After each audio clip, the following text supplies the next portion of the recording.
truly it's about how people live.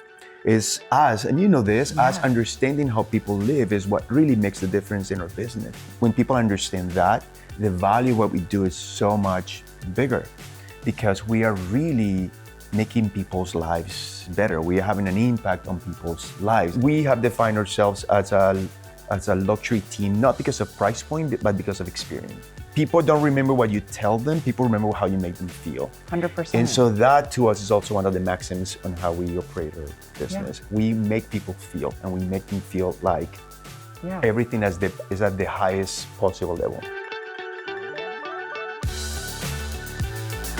Good afternoon, ladies and gentlemen. My name is Glennda Baker, and this episode of Glennda's Guru features my friend Ricardo Rodriguez right here in Boston. And things may look a little bit different to you because I am actually on location in one of his listings.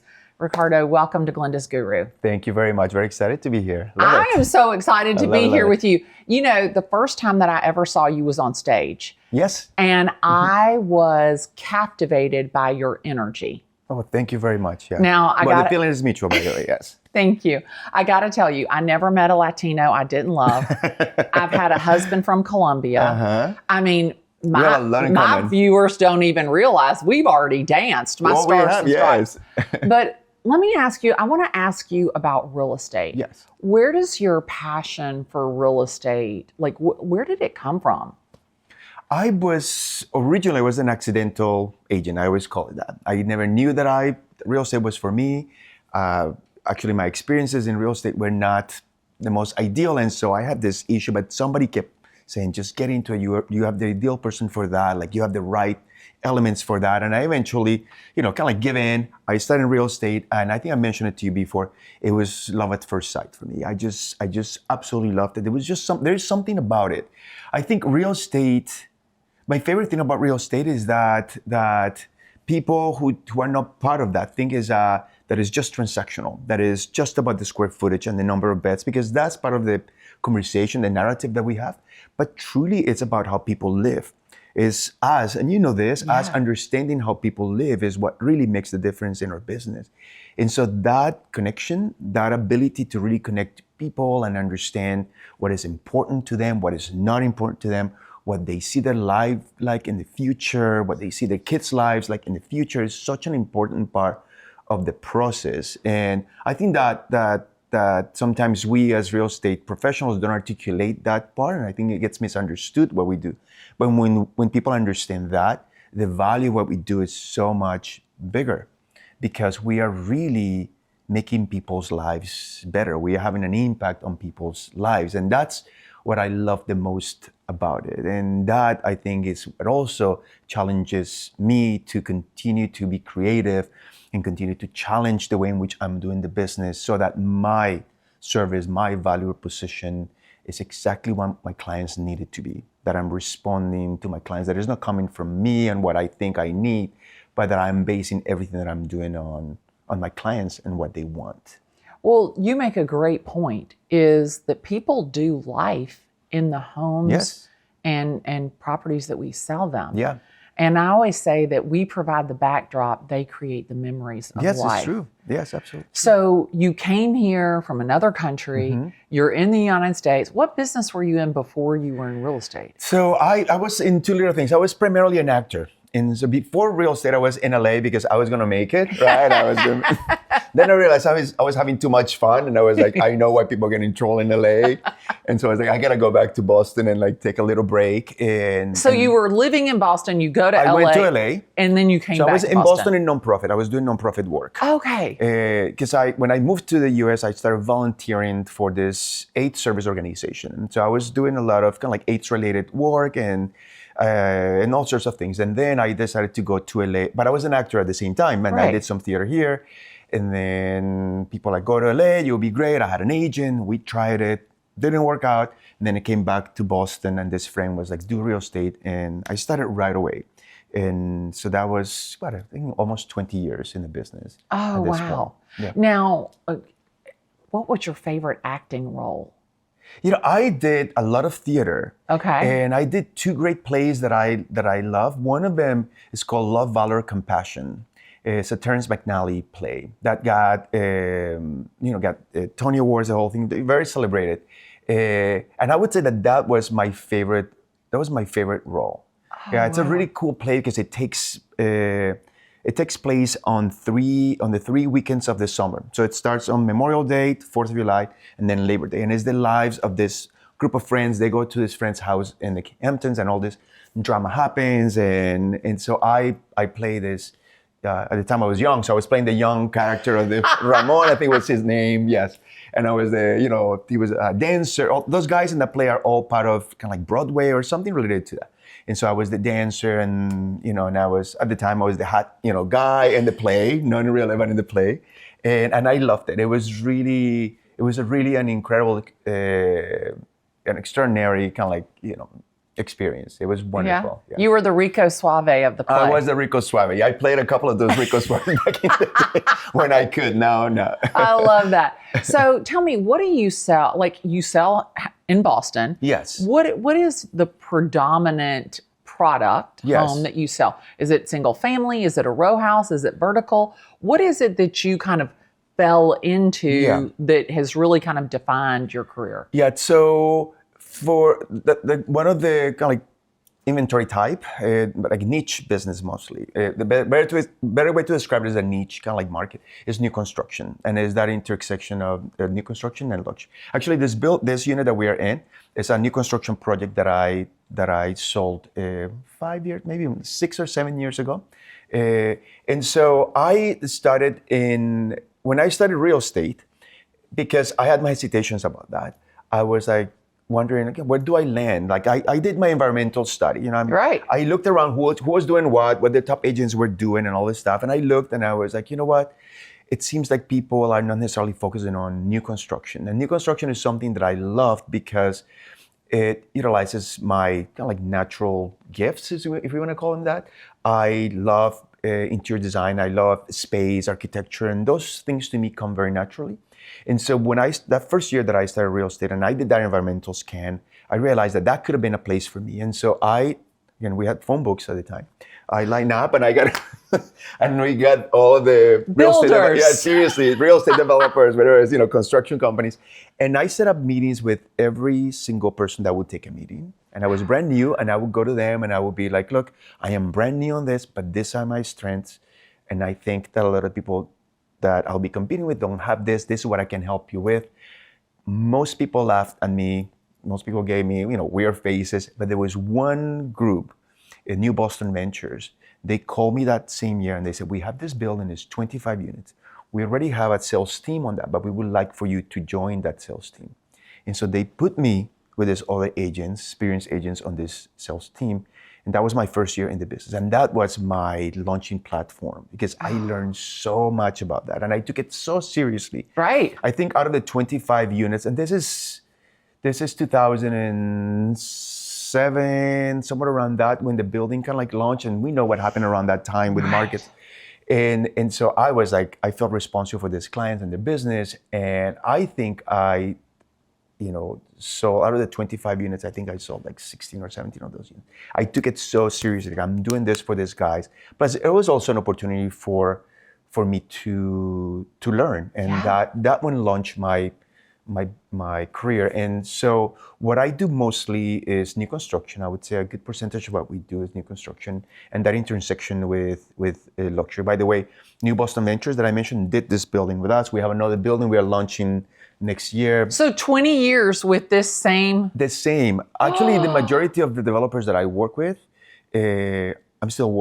have been long-term clients. And so they continue to refer me, or they continue to give me their business, which is pretty extraordinary. It's really, really wonderful. But we do a little bit of everything. So I have a team. The team is New England based. So I have agents in Maine, New Hampshire, Massachusetts, and Rhode Island.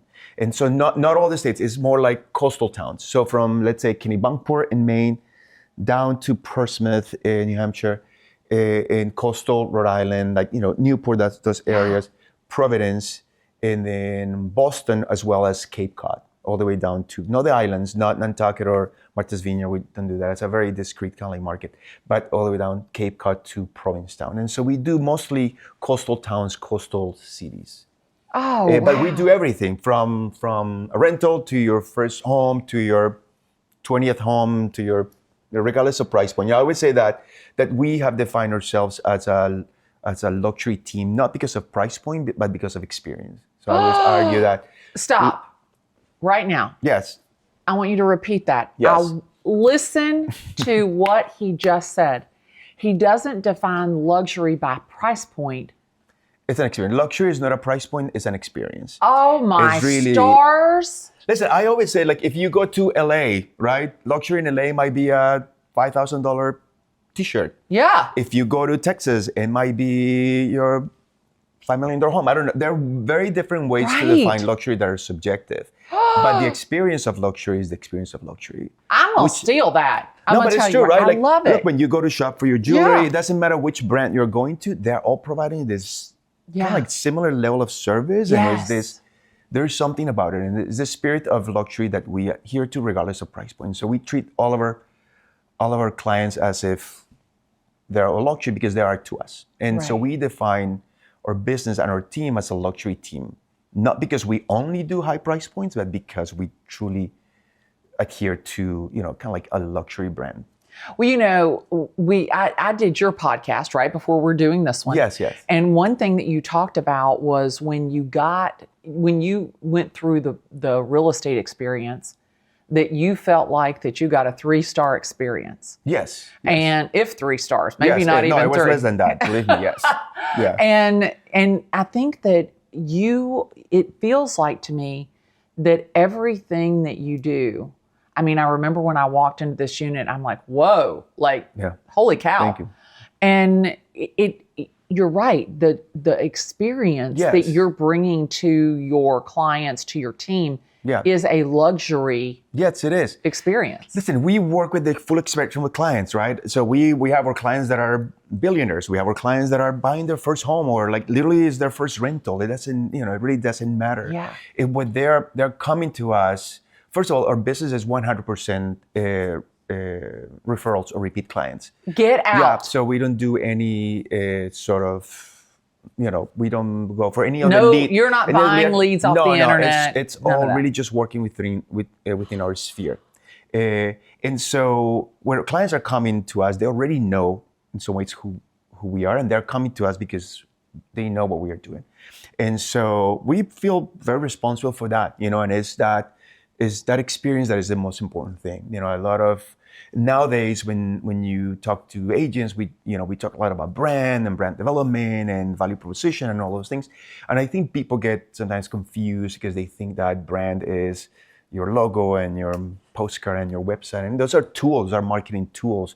Your brand is how you make people feel. Right. Is that what is that? Is that saying? And I was talking to a group a few weeks ago, and I was telling them, what is that saying? It's something around people don't remember what you tell them; people remember how you make them feel. 100%. And so that to us is also one of the maxims on how we operate our business. Yeah. We make people feel, and we make them feel like Yeah. everything is at the highest possible level. Yeah. Yeah. I read something the other day and it said, build your brand all about them by being you. Yes, exactly. I love that. I absolutely love that. Yeah. And I think that when you create this experience for the client, the buyer, the seller, the investor, even on an agent to agent referral, when you create this experience that is better, Yes. that is bar none, that they're not going to be able to get anywhere else. Anywhere else, yeah. You cement the relationship Yeah. with that client. Yeah, They're not going anywhere. I mean, I bet you there isn't 1% of real estate agents that can say that they have kept a builder-developer relationship for 20 years. Yeah, 20 years of them. That is Yeah. unheard of Yeah. in the real estate, because builder developers, they're Yes, always they're looking yes. for the Yeah, next yes, best yeah. thing. And not only that, but we've done with this one client with New Boston Ventures, not only they've been with us for 20 years, we've done most of their projects. Right. wonderful. And even, exploring opportunities in other markets. So it's been a very interesting process. But I think you've said it. is, or focus is understanding what they want, is what they need. It's not what we think we want or what we think No, it's all about them. they think. It's about them. We listen to what they want and we deliver exactly what they're asking us for, with our vibe, with our ethos, with our, with our systems. That's so cool. So you said you're licensed in Maine, New Hampshire, Rhode Island, and Massachusetts. Yeah, the team is in those 4 states. Holy yes. cow. Yeah. But How do you run that? Like, my stars and stripes. Like, I couldn't imagine being licensed in 4 states on my best day. So, like, how do you do that? I mean, I know you have an amazing chief of staff. I do. No, that's how you do it. She's incredible. That's how you really do it. It is. But you know this from your own business, is the people that you surround with that really do make the difference for you. And so the first thing for me is the agents that I am surrounding myself with. Yeah. I literally just, I make sure that not only they're like I have no interest in working with with good agents. I am interested in working with the best agents, right? And so that recruitment process, and this is small. When you think about our geographic span, is 14 of us. So it's not necessarily it's a big team, but it's not a gigantic team considering, like the expansiveness of our geographic area. But the agents that I have are really just extraordinary agents, like really, really good in terms of the ethics, in terms of their work, the way in which they operate, and also the way in which they're so generous towards what we build collectively as a brand. They really believe in the brand. They really believe in Ricardo Rodriguez and Associates and in the direction of what we are doing. And I think that's number one for me. Number two is the infrastructure. I think that sometimes we don't see the infrastructure as part of our marketing. Like, I was talking to this top agent the other day, and we're like, oh, how much you spend on? They're like, it was a budgeting conversation, right? And so we were talking about that, and then this person was like, oh, but that is staffing. And I was like, but staffing is part of my marketing, because if I don't have that staffing in place, how am I going to do my job? Because my job, Ricardo, the guy, is a marketing job. Right. And so I think that the infrastructure is something. I know you have a great infrastructure. That's something that I have personally invested a lot in the infrastructure, so that the business runs no matter what. I don't know if I shared this with you. If you knew this, I had open heart surgery 6 months ago. And so, I had to disappear for a little while. But the business saw no hiccup because the infrastructure was in place. I had amazing help. You met Ashley here, who manages or marketing. You met Bethany, but also there are other agents in the team, like Josh Carr and Joe Real, who do a lot of management on the new construction or on the general brokerage. And so that infrastructure allowed me to be able to go through that personal, episode in my life, but the business was able not only to sustain, but to thrive while I was gone. And when I was ready to come back, I've been able to come back at my own pace. And so to kind of give you that long answer, for me has been about the reason why I can do this is because I know I have the greatest agents, but I also know that I have the best infrastructure that allows the business to run regardless of what happens. You said a couple things I want to go back and hit on. You said, number one, that your business not only sustained, but it thrived. Yes. And what that tells me is that you have a healthy business. Yes. That you're not making yourself the king of the hill and everybody else is a minion around you. Yeah. I really feel from you that you are doing everything you can to raise the agents that are around you to the same level. You're not intimidated by their strength. You look at it as the people that are around you, the better they are, the stronger they are. Yeah. That's an extension of your brand. Yes, yes. Did you hear that? He's not looking at the agents that work for him as minions. He's not looking at the agents who work for him as lower than him or somebody to support him. He's looking at those people as a part of the business. Like it's a linear, they're an extension of you. So typical team structures are built, and not everybody, of course, but and they work. So I'm not, I know every structure works for whomever has it in place. I always say there are as many ways of doing real estate as there are agents doing it. Correct. And so everything works. Yeah. But my structure is not a vertical structure with like a rainmaker and everybody. It's a horizontal structure. I am an agent as everybody else is. I am building my business just like everybody else is. The one difference is that it happens that my name is on the door, right? Right, And so of course. and so I am able to make certain strategic decisions to move that team and that business forward. Right. And so there are a lot of decisions that I make that are very specific around brand, that are around, where do we put resources. There are those things that I make in consultation with the people in the team because we're all learning from each other. Right. But ultimately, I want everybody to be able to produce as much as the top agent in the team. Everybody should be at that same kind of like level of production. Right. And so we encourage that production. I encourage that production, making sure that we are always just we in this business, we're the last ones to get paid. Yeah, of course. And so we are almost like this fancy volunteers, Yeah. right? We think we're all hot and everything. We walk Yeah. around, but really, we're the last ones who see a little cent. And sometimes I think that we forget that. And so part of what I do with the team is just make them understand that we have to produce more than we think that we need to, that we need to work harder than we think that we need to, because we want to, at the end of the day, have the resources that allows us to buy our mom a house, to do all the things that we really dreamed of. And so it goes beyond just that production. It goes into what we do and how the way in which I might inspire my team changes their lives, right? Yeah. And I love that when I see agents in my team that I remember them, 5-6 years ago, how they came into it. And you see them now and you're like, you're a completely different person. Yeah.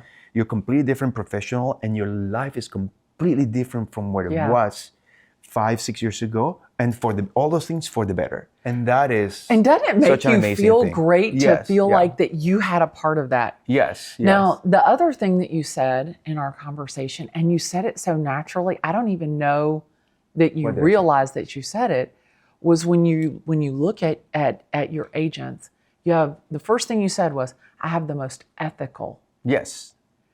And it wasn't that they're making the most GCI. It wasn't that they're No. selling the biggest houses. It wasn't that they're selling the most volume.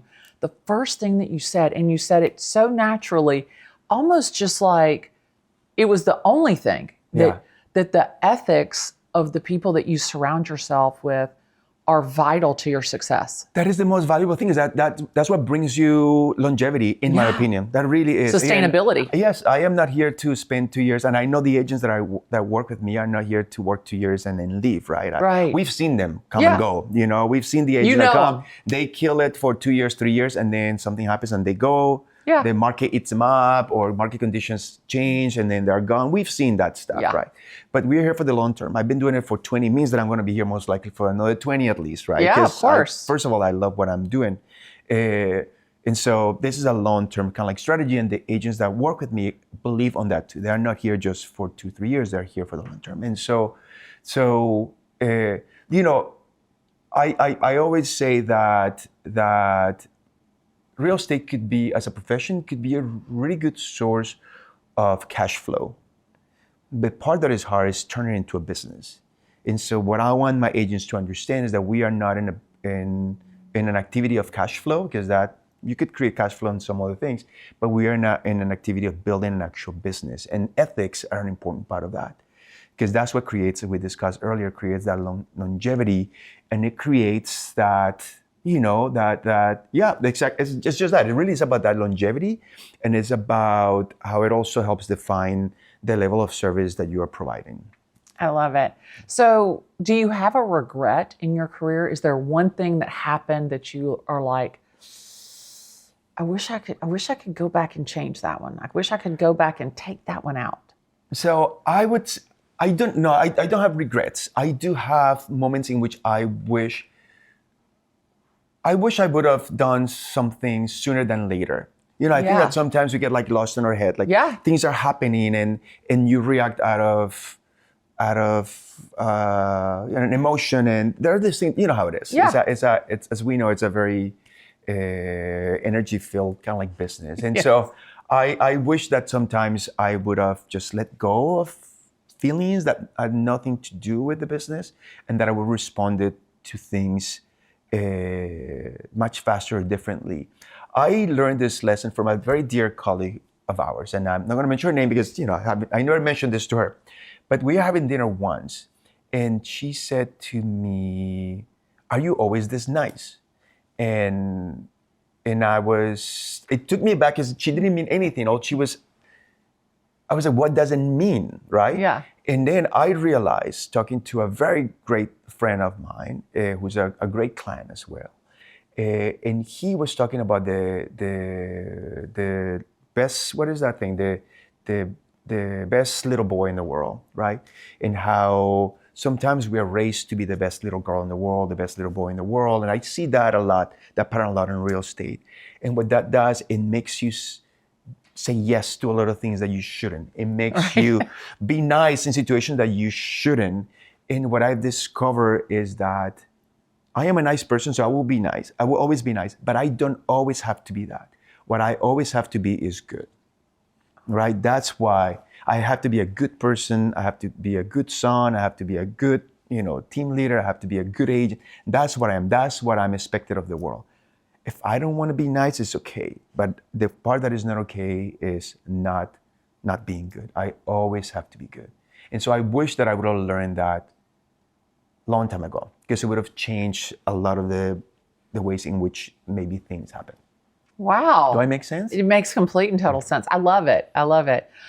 So if you had one piece of advice Yes. to tell Ricardo on day one, so I just want you to be able to think back on day one, month one, year one. What is that one piece of advice that you wish that you had known then that you know now? Do not falter your gut feeling. Do not question your gut feeling. Because your gut feeling tells you everything. I don't know where the saying comes from. My grandmother used to say this. She would say, your head and your heart will lie to you. Your gut will never lie to you. And so, but sometimes, I wish I'd had her as a grandmother. My goodness gracious, I probably could have saved a lot of time. But, sometimes we even doubt our gut feeling, and I know I have. Yeah. But I know that usually my me gut too. feeling is right. I know, Yeah. and then in retrospect, you're like, darn it, I should have done it. I Or I should should've. have not done it because my Right. gut was telling me. Right. That's my one thing. Yeah. Oh my stars. What a great piece of advice. And so many times you just are like, oh, I'm just overthinking it. I'm overthinking it. Yeah. You know what? I'm making a mountain out of a molehill. Yeah. And you know what? I remember I can look back on a moment of my life where like my gut instinct was, do not do this. Yes, we know it, by the way. And I was like, yeah, I'm in too far. I need to go ahead and go. Like the client that you should not be taking, and you know it, but you are like, oh, I'm just going to do it because I can change them. It's like, no, you can't. Like, know it. Like all these things, right? Do you know, I had this client recently, and they had it listed with one agent. They'd had it listed with another agent, good solid agent. I know her. And they came to me and they're like, hey, she's going through some health issues. We're going to make a change. We've already talked to her. We'd like to work with you. And my just somewhere was like, oh, I don't know. Something doesn't feel right. Yeah. And I was like, it's a $2 million house. Glennda. Suck it up, buttercup. Yeah. Let's keep going. No, absolutely. Yeah. And so I listed that house, and it was the longest 92 days of my life. And finally, I picked up the phone and called, and I said, hey, you know what? I'm not going to be able to bridge the gap between your expectation and reality. Yes. So I'm going to give you back your listing. I wish you the best of luck. And they go on to another agent. That agent has it 60 days. And it was so funny because I sent her a text message and I said to her, I feel like that we should trauma bond over 1, 2, 3 Seriously. Banana Street. That's the kind of thing that gets you to drink. And, it's crazy. You think about all of the times that you had that inkling, but you just didn't follow Yeah, to it. follow. And if I add something to it, if it's okay, if we have the time. Yeah, we have whatever you want. The other thing about that part is that we sometimes don't realize how much it depletes your ability to make money. Yeah. Right? And like your return investment, yesterday I was talking to, Friday I hosted this panel discussion and somebody was talking about time capital. And they were like, and sometimes we forget about time capital when we make these decisions and we don't realize that that sometimes letting go, let's say, of a client or a piece of business means more business on the other side because Right. you are not spending all this time on something that is not for you. And it doesn't, listen, the thing that I do is that I try not to pass judgment on that piece of business and on that client. It's just, it wasn't Yeah. for me. Right. Right. I have a crazy story. I had this building and it was a very big sellout. It was like on the north of $200 million sellout. Right. And as we were working through that, I was like, this is just not feeling right. It's just not feeling right. And it was nothing personal. It was just, we were not clicking. And I made the decision, this is just not going to work. And we were able to, sever, relationship and all of the stuff. And of course, everybody's freaking out. What did you do? What is happening? And I was like, time will tell. And a building like that, it's a large building. It takes a lot of time to sell. Time and and it takes energy. a lot of effort and resources to sell. And when I look at it in retrospect, the 3 years that would take me to sell that would have been a really difficult 2-3 years. I was able to make even more money Right. on those same with different pieces of business. And so everything turns around as long as, again, you follow your gut and then and then you realize that sometimes it's for you, sometimes it isn't. And it's okay. It is. And maybe it sounds like what is the word that I'm trying to find? That's, it might make no sense to some people, but I do remember when I was counting quarters to buy a can of tuna so that I could have lunch or dinner. So not all, my whole career hasn't been one of like glitter and champagne, right? It is not right now either. But you know what I mean? Yeah. There have been times in which it's been harder. Sometimes it's been easier. Sometimes are successful. Again, this, as you know, this business ups and downs sometimes. That's why I never really, I don't define success by the money or the production. I define it by what you're doing and how well you're doing those things. Because some years are good, some years are not, and that is okay. You cannot dictate market conditions. You don't know those macro things, how they're going to. Right. But ultimately, what you bring to the table and your ethos, and like we discussed earlier, your ethics, that's what remains, regardless of what the market is doing, regardless of what the numbers look like. Yeah, it's the quality of the life that you live. It really is. It really is. Yeah. Ricardo, thank you so much for sitting down. Gosh. Thank you for hosting me in this beautiful unit. I'm excited to take a look through it. But thank you, my friend. Thank you. So wonderful talking to you. You really are amazing. Thanks so Big much. fan. Ladies and gentlemen, my name is Glennda Baker. I'm a real estate agent in Atlanta, Georgia. I had the opportunity today to sit down with my friend, Ricardo Rodriguez, here in Boston. And as I always say, send me a text, tag me in a post, give me a call. That's what I love the most, because I'd love the opportunity to talk real estate with you today. See ya.